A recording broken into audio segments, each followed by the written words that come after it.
புதுவை மாநிலத்தின் எதிர்கட்சி தலைவர் மாண்புமிகு ஏஎம் சின்னாஜி கானா அவர்களை வருக வருக வருக என்று அன்போடு வரவேற்கின்றோம்.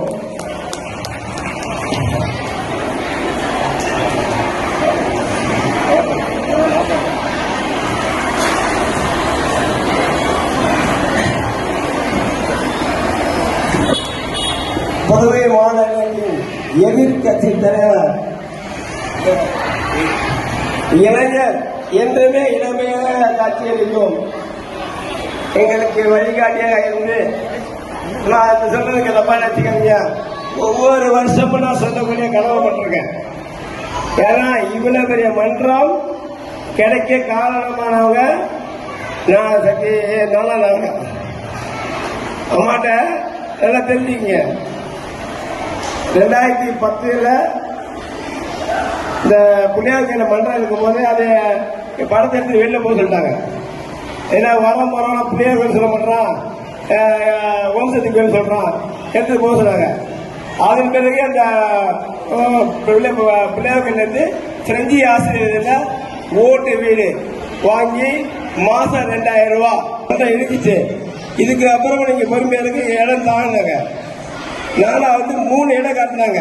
சப்தஸ்வரத்து பக்கத்துல ஒரு இடம், வன்வரத்தில் ஒரு இடம், ஒரு இடம். அந்த இடம் வாழாண்டாங்க. இந்த இப்போதைக்கு மன்றத்தை அந்த ஒரு கருவக்காடா கிடைச்சதுன்னா இதை எங்களுக்கு வாங்கி கொடுக்கணும். ஒப்பிலாமணி கோயிலுக்கு எழுதி கொடுத்து அந்த ஒப்பிலாமணி கோயில் மூலமா அந்த இடம் கிடைக்க 100% உதவி செஞ்சு இன்னைக்கு செழிப்பா இருக்க காரணம் நான் அவர்கள். ஏன்னா வாழ்க்கையில நன்றி மறக்கக்கூடாதுங்கிறதுக்கு ஒரு உதாரணம்.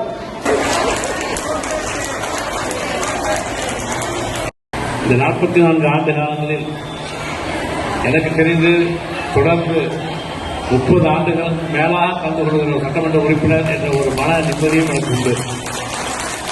ஏனென்றால் எத்தனையோ துரோகங்களை நான் களத்தில் சந்திக்கிற போதெல்லாம் இது போன்ற ஆன்மீகத்தில் தன்னை ஈடுபடுத்திக் கொண்டிருக்கிற நல்ல உள்ளங்களை பார்க்கிற போது எங்களுடைய காயங்களுக்கு மருந்திட்டதைப் போல நான் எடுத்துக்கொள்கிறேன். இங்கே தம்பி சிவகுமார் அவர்கள் பேசுகிற போது ஒன்றை சொன்னார். நம்முடைய அம்மா அவர்கள் வாழுகிற காலத்தில் காரைக்காலிலே நான் அவர்களை சந்தித்தேன் என்று சொன்னார். ஆனால் அதற்கு முன்பாகவே நான் மேல்மருவத்தூர் சென்று அவருடைய ஆலயத்திலே நான் அவர்களை சந்தித்த பெருமை எனக்கு உண்டு. அப்போதுதான் பாண்டிச்சேரியிலும் காரைக்காலிலும் இடம் வேண்டும் என்று சொன்னார்கள். ஆலயம் கட்ட வேண்டும், மன்றம் கட்ட வேண்டும் என்று சொல்லி பாண்டிச்சேரியிலும் ஒரு இடம் பெற்றுக் கொடுத்தோம். அதே போல காரைக்காலிலும் அவர் சொன்னதை போல ஒரு இடத்தை பெற்று அங்கே ஒரு மன்றத்தை ஏற்பாடு செய்துவிட்டோம். இப்போ அடுத்து இருக்கக்கூடிய இலக்கு என்பது பீடம்தான்.